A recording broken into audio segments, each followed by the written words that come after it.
Hello，姐姐你好。雨桐你好，你们好，我是魏魏。你好，你好，你好。Hello。我叫朗子，然后这个是我搭档魏魏。朗子好，魏魏好。好漂亮，你好漂亮。我们是在这边，我们是在这边。好的，这边坐。好，那就这个场交给你们俩。我们两个实习生能力很强的。这玩意出来压力拉满。你们抓紧时间聊，我先撤。好。哎，你是98年还是99？我是99的，99年，你是不是比你大一点点？我98年。几年？04年。04，这么小啊！04年就是21岁，哇，在跟我初入职场说一个年纪。但是我们3个站在一块，我觉得我们都同龄人啊，对啊，对啊，因为同龄人大家都是。然后今天你完全放心，因为我们收到那个反馈是刚刚收到，你要改是不是？就是因为这个它只是一个昨天我们成交的一个给老师帮给你的一个预案。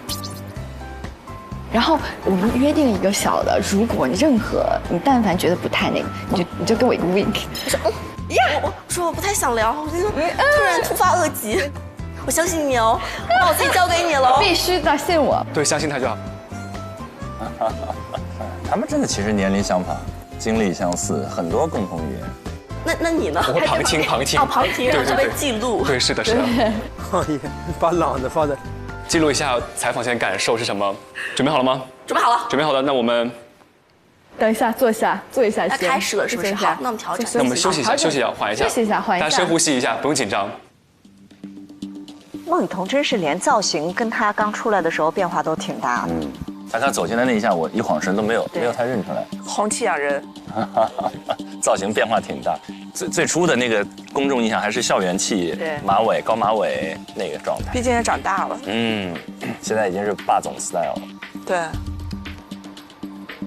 我已经在出汗了，其实没关系。那拿2张纸巾过来好不好？你可以先拿着，扇着风险。OK， 那我先拿着好了。我这单子给你。这不错，这好。爽。这到底是热的还是紧张？看哪里吗？不用，你就随意都可以。对，他4周都在拍。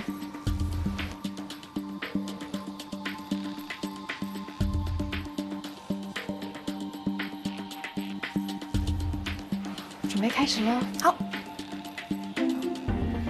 来了。Hello， 雨桐。Hello， 你好。你知道我第一次听到你的名字是什么时候吗？是什么时候？就是不是在热搜上，也不是在任何的社交媒体或者网络上，在朋友的口中。你怎么知道？真的吗？是的，就是在我有一段时间特别迷茫的时候，然后我有一位朋友就跟我讲说，哎，你知道吗，薇薇，有一个女孩叫孟雨桐，她特别棒，她的生活也非常的丰富多彩。我希望有一天你也可以像她一样这么勇敢，这么自信，然后闪闪发光的做自己。然后我就去搜索了你，就是在几年之前，因为我们年龄很接近。对，我们年龄很接近。然后我觉得特别幸运的是今天。就是我可以坐在这里跟你进行这次采访，我也很幸运。对，因为我们两个境遇其实非常相像，我们都经历了一个类似说像职场综艺这样的节目。是什么样的契机让你进入了这样的一个综艺呢？当时我是在一家互联网公司的市场部做实习，所以导演组其实找到了我，他就说你有没有这样的兴趣，也是在一个公司里面的市场部去实习，然后就有这样的契机。其实那个时候是很随机的一个缘分，对，其实就是刚好尝试了一下，然后最后就被 pick 了。哇，咱们也是有一个努力表现的过程，很棒，是狠狠的表现了一下。对，因为我刚刚其实也跟你提到，我说看了你的之前的那个综艺，在这个综艺节目当中，你觉得有什么东西是特别让你感到收获很大的？其实我觉得这个是人生经历，它是一个异于我之前人生轨道的，我没有想过会通过一档节目的形式有这样的一个求职的机会，并且我一直觉得人生里面的第一份工作、第一个老板是非常非常重要的。我觉得能够近距离的接触这样子级别的老板，是我人生里面很难得的一个机遇，所以我觉得一个是很兴奋、很激动，一个是觉得还挺为自己开心的，认可自己，主动引过去了，能不能把握住？我觉得杨林卫的开场很好。开场的氛围预热是非常非常好的，然后从职场综艺开始回顾也不错，因为这个是一个很容易去讲共情的地方。那其实雨桐，我觉得大家可能对你现在都比较熟知，然后也对你都很感兴趣。那比如说我们特别感兴趣的就是像你在你上一份工作的时候，你是一个什么样的工作状态？因为我其实有看到你的一些社媒 vlog， 对，然后我看你说你上一次在格力的时候，你是什么23小时不停歇的工作，你好像有发过类似的一些小小的一些这个社交媒体的记录。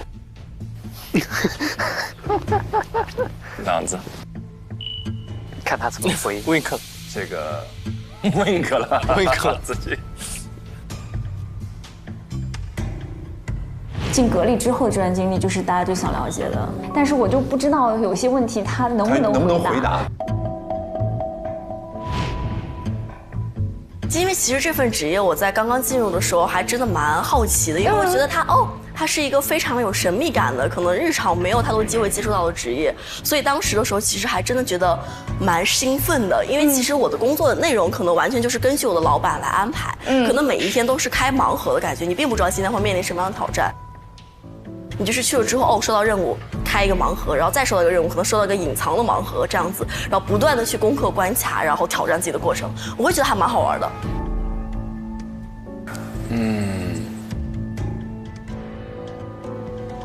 我其实之前有看到你的一些 cut， 就是说，当然大家都知道你舞跳得很好，但我当时是作为一个职场新人的时候，我看到那个片段，你知道，我当时很能共情你，就是我看到你被老板直接 cue 到台上，说让你当场 solo 来一段。哦，跳舞那一段很火。其实你是完全享受这个舞台，还是说其实自己也是有一点点压力，有一点小尴尬，但是因为老板而必须要完成？第3个问题，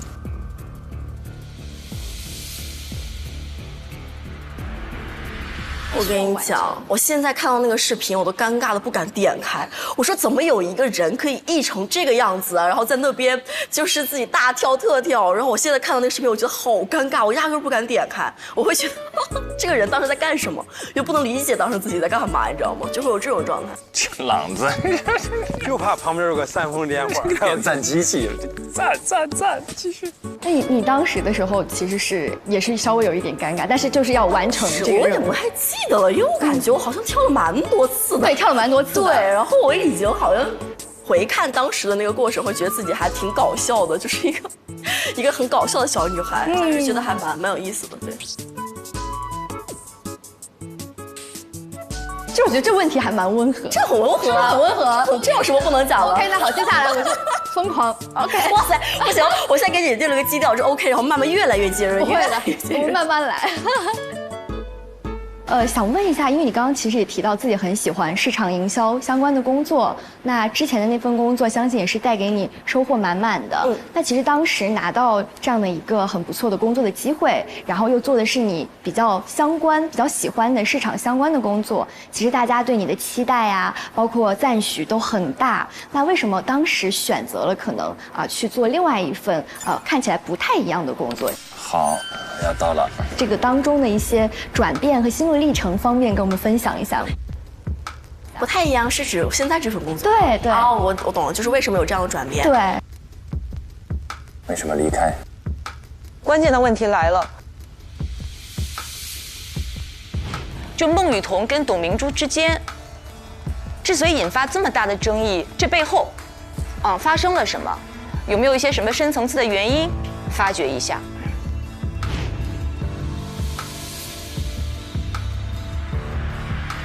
其实我感觉就是换工作这件事情就跟情侣分手一样，它就是没有什么太多的好妙的比喻，没有什么太多的就是我具体到哪一个大的事件呢？它其实都是很多事情累积在一起一个整体的因素。因为我感觉我还是属于那种主体性比较强。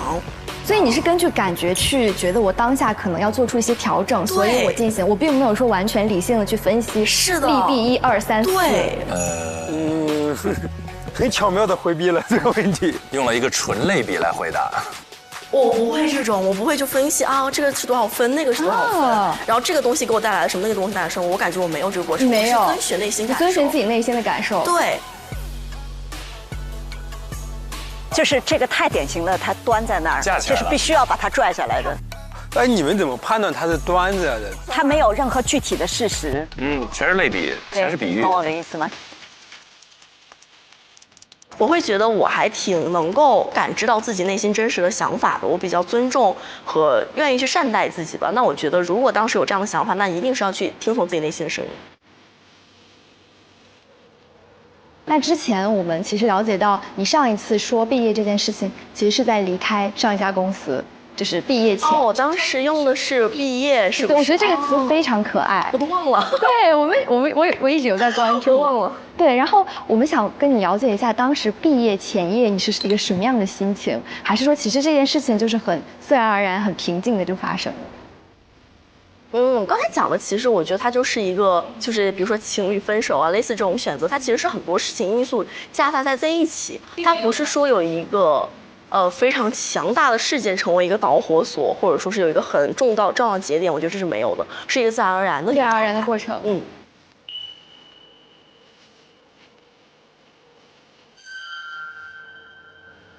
就是群英老师讲的表演提问是吗？哎，你作为观众，你得到新东西了吗？我问你个事儿，好像是没有啊。那不就完了，对吧？对，我其实了解了一些你的社媒，然后我发现你称自己为就是愿意不断经历、不断去感知的人。那这个其实是不是也是一种感知的方法，可以让你去经历和体会更多的事情？完全是。因为我发现你大学的时候其实是一个非常有精力、高能量的女孩，你自己经历了非常多不同的这样的人生体验。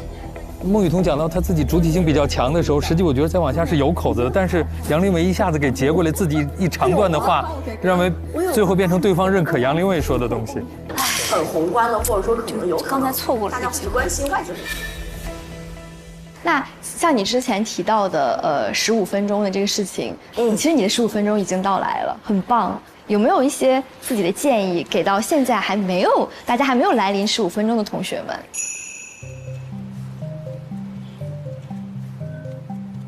因为我感觉我其实没有任何资格给大家一些建议，只是说从我自身的成长经历来看，我会觉得这个15分钟并不是说我一定要在台前很闪光，或者说是我一定要赢得世俗的成功的一个状态。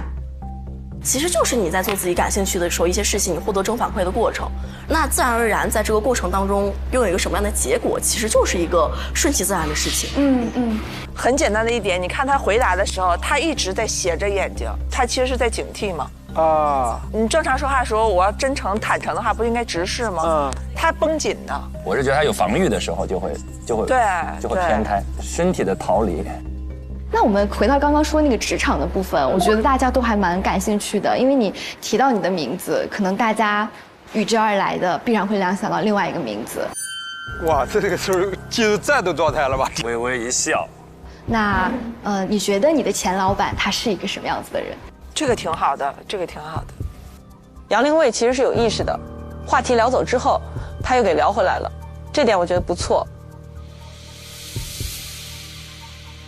我觉得是这样，我觉得就是大家对于他的印象，或者说公众还是说偏向于刻板印象比较严肃，或者说是老板的部分比较严厉。对，但是她其实是很可爱的那种小女孩。就之前我在回那个珠海直播的时候，她有一天就是把我叫到她家里，她要穿着一个粉色的睡衣。粉色睡衣，你看，正面信息来了。给我包水果，然后跟我聊天，她在跟我聊的就是聊八卦。他就跟我聊这个八卦那个八卦，我觉得哇，好可爱的一种状态，就是完全跟工作里不一样的。是的，其实我觉得这个就是他非常真实的一面。我觉得他是很善良的人。终于有事实了。哎，细节，这个是宝贵啊，这个非常好。那你觉得你们两个有没有什么性格上的相像点，或者工作风格上的相像点和不同点？哎，因为我觉得是这样的，我觉得我们两个讲话真的还蛮直接的，就我会跟他很直接的讲，比如说我有什么想法。然后他也会很真诚的回馈我，其实很坦诚的这种沟通的状态，不会觉得我们是老板或者员工的关系会隔着一层。其实我会非常直接的跟他讲我的一些想法，然后他有的时候会觉得 OK 就可以采纳，就会比较尊重我的想法。哦，这些都是增长信息。对，而且就是作为女性企业家，她是真的有那种共情能力和对社会的责任心的。我觉得这个是非常非常值得我学习的，而且是贯穿我一生的一个价值观的引导。所以我觉得她是我一生就是非常感恩的贵人和指路人的感觉。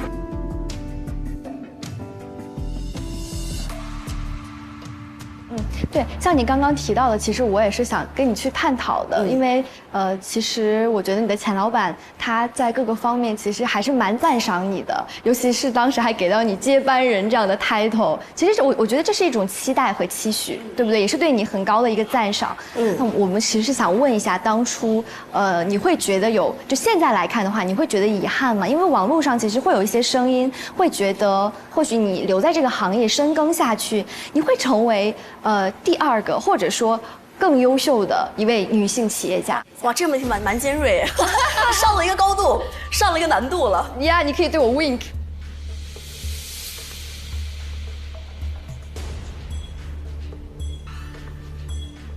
就是我觉得接班人这个 title 其实当时不是赋予我的，是就是老板他对于年轻人的一个整体的鼓励。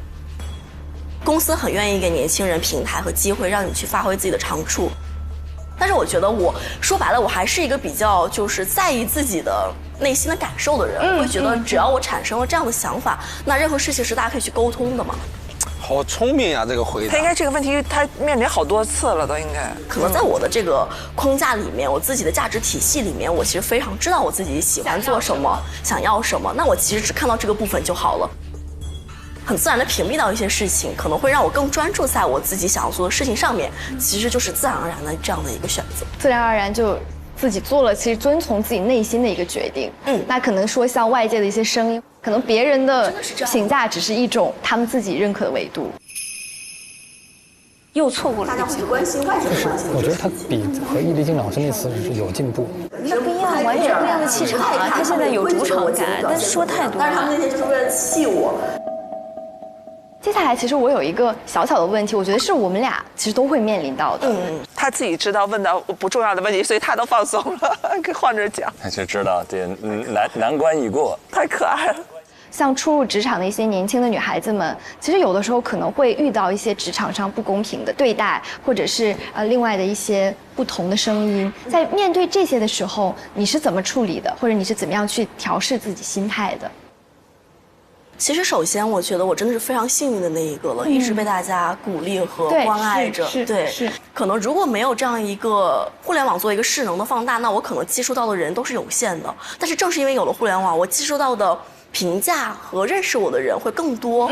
他们给我的反馈其实给了我一个很好的机制去整理自己，去看清自己。因为我一直觉得在人世间的修行，能够很正确的认识自己是非常重要的。那在这个过程当中，其实我接触到了各种各样的评价和反馈，可以给我一个很好的认识自己的渠道。我在这个过程当中，我去汲取能量，然后我不断的修炼自己，去真正的看清自己的欲望和恐惧是什么。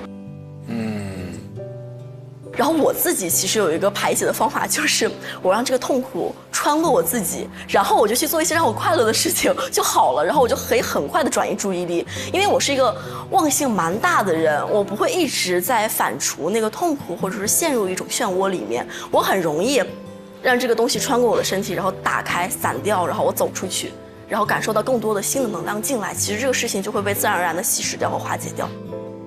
我觉得只有你自己把那个课题解决掉了、消化掉了，你才可以有新的成长，你才可以有2.0、3.0更新版本的自己。那其实我们今天采访的部分时间差不多，但是我有给你准备一个小惊喜。什么小惊喜？因为其实很有趣，我这2天在做功课的时候，我有看到。如果用一种花来形容孟雨桐，它是什么？有的人说它像玫瑰，因为我觉得它热情、浪漫、温柔。但我觉得其实向日葵更能代表你。谢谢，我好喜欢向日葵，就是向阳而生。我非常喜欢向日葵。天哪，真的有花哇！你们太贴心了，我很喜欢向日葵。我们就选了这个向日葵。哇，好感动哦！我觉得它的力量感很强。谢谢，我很喜欢向日葵。对，我希望你可以一直坚持这样走下去。真的很用心。就是我之前其实准备了一段很鼓励的话，或者很哭了，对，很激励的话。但是其实我今天跟你聊下来之后，我觉得完全不需要。我觉得你好真诚啊！我觉得我真的只需要把这束花交给你就够了，因为你自己其实现在已经处在一个很强大的状态。谢谢宝贝，抱一下。你只要加油，坚持下去就好了。谢谢。因为我觉得其实你是我们年轻人的一种态度的代表。但是一会儿真的哭了。哎呦，等一下，不要这样，不要这样。谢谢。我们一起就是记录一下，拍张照嘛，好不好？定格下这个美好瞬间。好。向阳而生。好，拜拜，下次见，辛苦了。